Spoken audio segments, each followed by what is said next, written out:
Dan RadioStyle. Hope everybody out there's having themselves a great day. Of course, the infamous Cool and the gang. Don't want to leave out the gang. That's celebration. I don't know if you have ever been to a wedding where you didn't hear that song played, because that's like a must. I used to mobile DJ eons ago. And that and Glenn Miller in the Mood are two must plays. Always, always, always, always. That's the rule. That is how it shall be. And so has it been written. I think I said that out of order.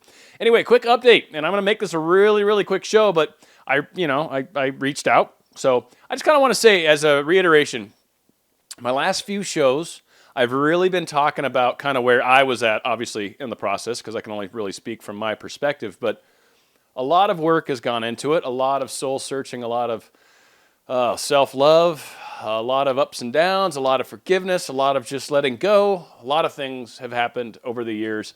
And really the last few shows, 5, 6 shows, I've really, really, really been trying to kind of spell out where I've gotten to, which I think is prior to, I think, my victory moment, right? Like, again, I still think we've got weeks to go. I don't think it's just like we're just going to hang out and then everything's going to be like we're running full steam. No, there's a process. I mean, we'll go out on a number of dates, and then things will progress as a relationship should. So again, just because she did say yes, which is the important thing, and of course, right? Of course she was. But the one thing that is interesting, and her and I are very, very connected, and typically I pick up on things with her. And so the nervousness was coming from a legitimate place. And I think this is kind of why I wanted to circle back around to the whole Schrodinger's cat, opening the box. I could have left this box closed, and frankly, probably nothing would have come from it, and I would have gotten to the day or close to the day, and I would have maybe reached out at that point because I hadn't heard anything, so I'd already be frustrated, already be upset, and then I would find out that the day's not going to work. Just what I found out today. The day's not going to work, so she asked if I could schedule it a week later. Yeah, no problem. Of course, it's awesome. That'd be beautiful. She told me what's going on. I'm like, sweet. That is pretty amazing, and it kind of fell through at the last minute, and that's great. And basically told her, yeah, no, that's fine, that's great. I just really look forward to seeing you. And she was just ever so grateful for my understanding, because something did kind of come up, and it was legitimate, and it was very cool. And like I said, she offered the day just a week later. So now the ball's somewhat in her court even to agree, which is nice. So again, it was that looking in the box and just going, okay, I'm going to face whatever's there. And a lot of the time, especially if we've done the work, we're not going to face anything too terribly frightening. It may not be exactly what we wanted, but it might be really darn close. And in my case, it was. It was very close. So she has agreed. We're going to go out, and that's going to happen a week from when our scheduled meeting was going to be. So we're a few weeks out. Let's put it that way.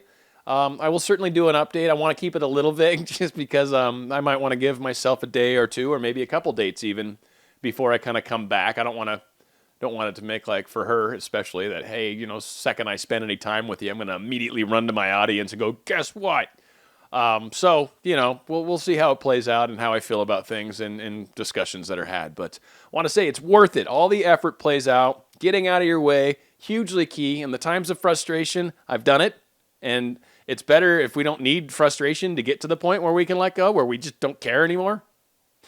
But however you can get there, letting go, not caring, and then letting these symptoms and signs and things show themselves, react to them, if something pops up into your world, react's kind of a bad word, but if something pops up into your world and it's basically asking for you to do something, well, don't just sit there like a bump on a cedar log, as an old teacher used to say.